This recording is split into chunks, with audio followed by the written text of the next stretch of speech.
je vous parle d'un projet, je vous parle d'un livre, mais le livre est surtout l'expression d'un projet. Et un projet à l'infini, c'est-à-dire une perspective sur le rôle de la traduction au Canada et surtout des pratiques de la traduction dans ses rapports aux cultures autochtones. Alors, dans ce livre, nous avons proposé une perspective sur la traduction au Canada exactement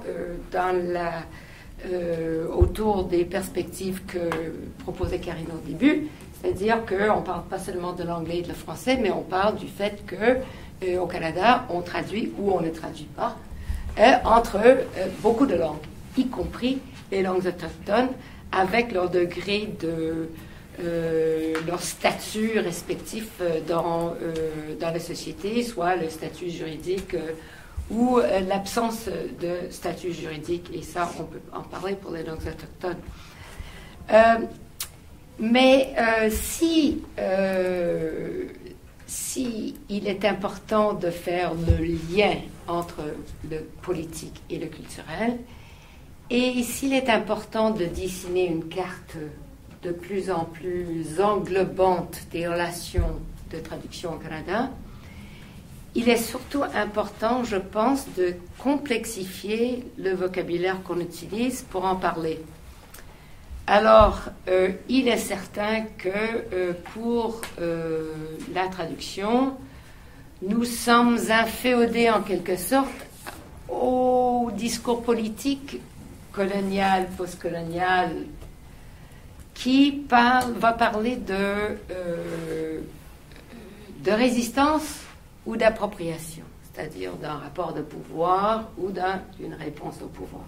Alors, ce sont deux rapports, deux idées polaires, et on dirait que quand on parle de la traduction dans le contexte des rapports de pouvoir, on est en quelque sorte pris dans cette polarité. Est-ce qu'on peut sortir de cette polarité et est-ce qu'on peut voir la complexité des rapports? Alors, dans ce livre qui traite de toutes sortes de rapports de traduction au Canada, entre le français et l'anglais, les langues immigrantes, les langues autochtones, je vous donne comme exemple le fait qu'il y a 6 articles sur la traduction et les langues indigènes, autochtones, pardon, les langues autochtones. Et ce sont, dans chaque cas, des rapports très différents. Alors, je vais les passer rapidement comme ça pour vous montrer un petit peu de quoi il s'agit. Et je vous donne dans l'ordre dans lequel il se trouve dans le livre, même si cet ordre ne reflète pas nécessairement un ordre chronologique. Alors, le premier article, c'est un article de Ray Ellenwood qui parle d'un film. Mes étudiants, je pense, le connaissent. C'est un film absolument extraordinaire qui a été fait en 1998, qui s'appelle Big Bear. Alors, qu'est-ce qui se passe dans le film Big Bear, qui a été mise en scène par Jill Cardinal, je ne sais pas comment il prononce son prénom, Gil ou Gilles. Il est question du récit de Big Bear,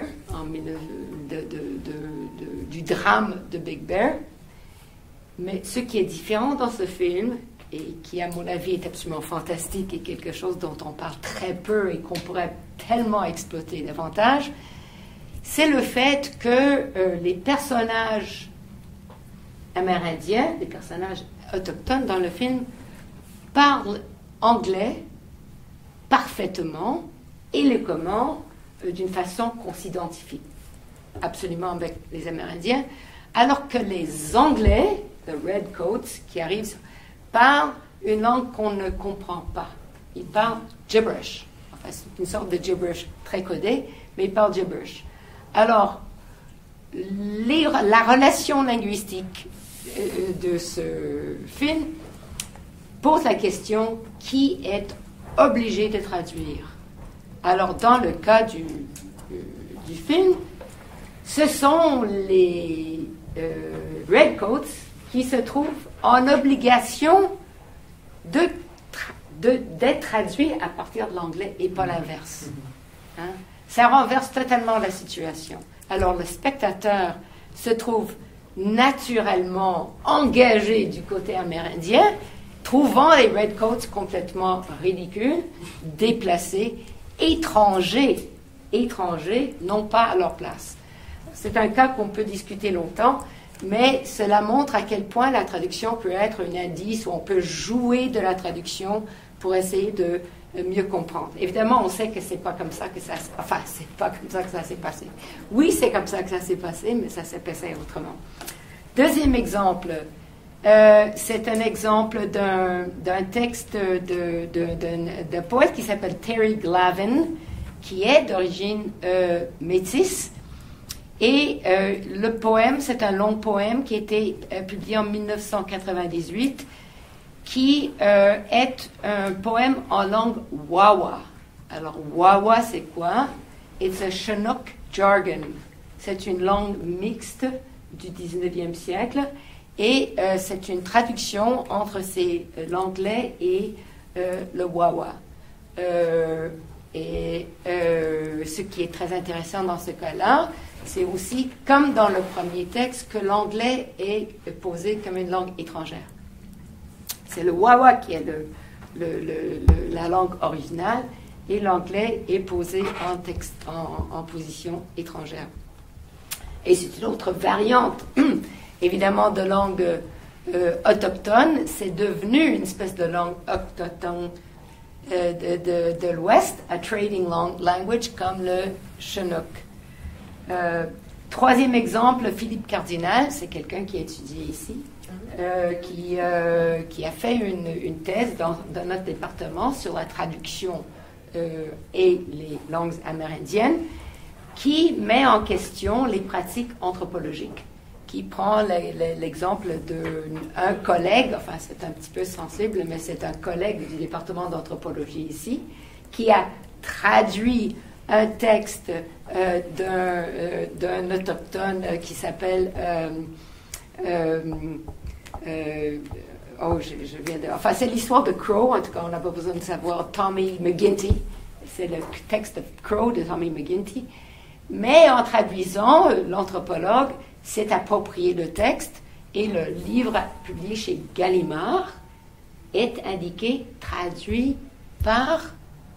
non, c'est même pas traduit par. C'est par, le livre est par Dominique Legros, pour ne pas le nommer. Donc, un autre exemple de la... Et cela, Philippe Cardinal montre très très bien comment les pratiques anthropologiques de la traduction ont très longtemps été des pratiques d'appropriation. Alors, comment renverser ces... Philippe Cardinal termine son texte en disant « Cela va se terminer quand ce seront les Autochtones eux-mêmes qui vont traduire. » Parce que les Autochtones vont être obligés de se traduire par rapport au texte du passé eux-mêmes. Je passe plus vite sur les autres, même Soraya Mall qui fait un texte sur la traduction du théâtre autochtone, c'est-à-dire une adaptation du texte de Julius Caesar en langue autochtone. Enfin, c'est pas en langue autochtone, c'est en anglais, mais c'est une adaptation culturelle. C'est une performance qui a eu lieu au théâtre à Ottawa, National Theatre, mais qui est une adaptation de Jules César en culture autochtone et qui s'appelle The Death of the Chief. Sophie McCall, qui intervient plus directement dans les questions que vous avez soulevées, où elle parle du procès d'Elgamook, qui a été extrêmement important dans la jurisprudence par rapport à l'utilisation des langues autochtones dans les procédures mêmes des cours, dans les cours juridiques du Canada, qui a donné donc l'autorisation aux peuples autochtones de pouvoir s'exprimer dans leur langue pour être ensuite traduits. C'est-à-dire qu'il a donné un statut ce que tu disais, aux témoignages oraux. Et dernièrement, un texte sur la traduction dans le cas du Truth and Reconciliation Commission et la traduction du mot même de réconciliation. Comment est-ce que ça se fait?